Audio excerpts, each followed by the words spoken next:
بسم اللہ الرحمن الرحیم الحمدللہ وقفا والصلاة والسلام علی من لا نبی بعد اما بعد۔ میں حکیم محمد حنیف خان اور آپ دیکھ رہے ہیں ہمارے یوٹیوب چینل حکیم محمد حنیف خان۔ ہمارا موضوع ہے مقالہ سادسہ اور مقالہ سادسہ کی 13ویں فصل، جو کہ اس مقالے کی آخری فصل ہے، اور 13ویں فصل ہے خناق، ورم لوہا، کوے کا ورم اور حلق میں جون کے چمٹنے کے متعلق۔ خناق یہ حلق کے ورم کو کہتے ہیں اور لوہا کوے، ورم لوہا کوے کے ورم کو کہتے ہیں۔ خناق کے دو قسمیں ہیں، ایک ہے خناق گرم اور ایک ہے سرد، یا خناق دموی یعنی کہ خونی خناق اور بلغمی خناق۔ خونی یعنی گرم خناق، اس کی علامت یہ ہے کہ حلق میں شدید قسم کا درد ہوگا اور سانس بڑی تنگی سے آتی ہوگی، یعنی کہ ضعیف النفس ہوگا، سانس مریض بڑی تکلیف سے لے گا اور اسے شدید قسم کا تیز بخار ہوگا۔ علاج اس کا رگ کیفال کو وقفے سے کھولا جائے، کھول دیا پھر بند کر دیا، پھر تھوڑی دیر بعد کھول دیا پھر بند کر دیا، پھر تھوڑا کھول دیا پھر بند کر دیا۔ وجہ اس کی یہ ہے نا کہ بھئی سانپ بھی مرے اور لاٹھی بھی بچے، خون بھی بہہ جائے اور مریض کی قوت بھی نڈھال نہ ہو۔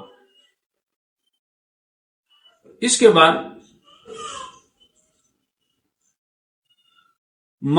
مطبوخ فواکہ، ماء الفواکہ، برگ ختمی، مغز ملتاس اور شکر سرخ۔ شکر سرخ کہتے ہیں، شکر سفید کہتے ہیں چینی کو، شکر سرخ کہتے ہیں گڑ کو، کہ اس سے مریض کو حقنیں دی جائے۔ حقنہ معروف عمل ہے، وہ اس لیے تاکہ مادہ اوپر سے زری یعنی کہ نیچے کی جانب جذب ہو جائے۔ اس کے بعد جب حلق کھلنے لگے، جب مادہ اوپر سے نیچے کی جانب جذب ہو جائے گا، تو پھر جوشاندہ عناب میں مغز ملتاس، ترنجبین اور شکر سفید شامل کر کے مریض کو دست دلائیں۔ آب مقو میں مغز ملتاس شامل کر کے اس سے پلائیں۔ اس کے بعد انجیر کے جوشاندے میں اسبغول، لعاب اسبغول اور لعاب ختمی سفید سے اس کے غرارے کرائیں۔ لعاب ایسا نکالا جاتا ہے کہ تھوڑے سے ختمی کو اور تھوڑے سے سبغول کو بھگو کر الگ الگ پھر باریک سے کپڑے میں ڈال کر اس سے ایسا نچوڑا جاتا ہے۔ اس کو نچوڑ کر اس کا جو زلال ہوگا وہ نیچے برتن میں آ جائے گا اور اس کو پھینک دینا ہے، اسے غرغرے کرائے جائے۔ اور غذاؤں میں اس سے ماء الشعیر کہتے آش جو کو، چھلی ہوئی مسور اور خسخاس، تخم خسخاس مطلب خسخاس میں پکا کے پلایا جائے، اور اسے تربوز کثرت سے پلانا ہے، تربوز کا شربت اسے کثرت سے پلانا ہے، ماء التربوز۔ یہی مرض خناق اگر بلغمی ہو تو اس کی علامت یہ ہے کہ اس کے مریض کے منہ سے لعاب دہن، لعاب بہے گا کثرت سے، اور حلق میں درد کم ہوگا، چبھن اور درد کم ہوگا۔ اس کا علاج یہ ہے کہ ماء الاصل میں یعنی کہ شہد کے پانی میں رائی ملا کر اس سے غرغرے کرائے جائے اور اس سے تیز حقنیں دی جائے۔ جب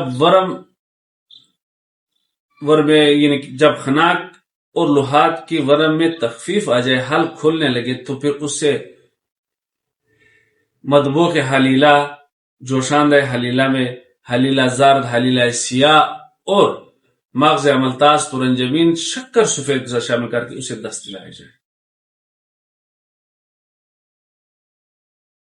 اس کے علاوہ اگر جوں حلق میں چپٹ جائے تو اس کے نکالنے کا بہترین طریقہ یہ ہے، اگر وہ نظر آ رہی ہے تو اس کو انگلی سے کھینچ کر نکالے، اور اگر وہ تھوڑے نیچے ہے تو اس کے لیے ایک اسپیشل قسم کا، اسے کلیتین کہتے ہیں لیکن عربی میں، اردو میں اسے زامبور کہتے ہیں۔ اسی زامبور سے کہ آج کل سرجن حضرات جو ناک کان اور حلق کے ڈاکٹر تھے وہ اسی سے نکال دے، جب بچے کے گلے میں سکا یا کوئی چیز پھنس جاتے تو اسی زامبور سے اسے نکالے۔ اور اگر وہ زامبور سے بھی نیچے ہو اور نظر بھی نہ آئے، جو حلق بھی چپٹی ہو، تو پھر اس سے تیز سرکہ گھوٹ گھوٹ تھوڑا تھوڑا کر کے پلایا جائے، تاکہ اس کی ترشی اور کڑواہٹ کی وجہ سے جوں کے ہاں سے اپنی جگہ چھوڑ کر اور معدے میں چلی جائے۔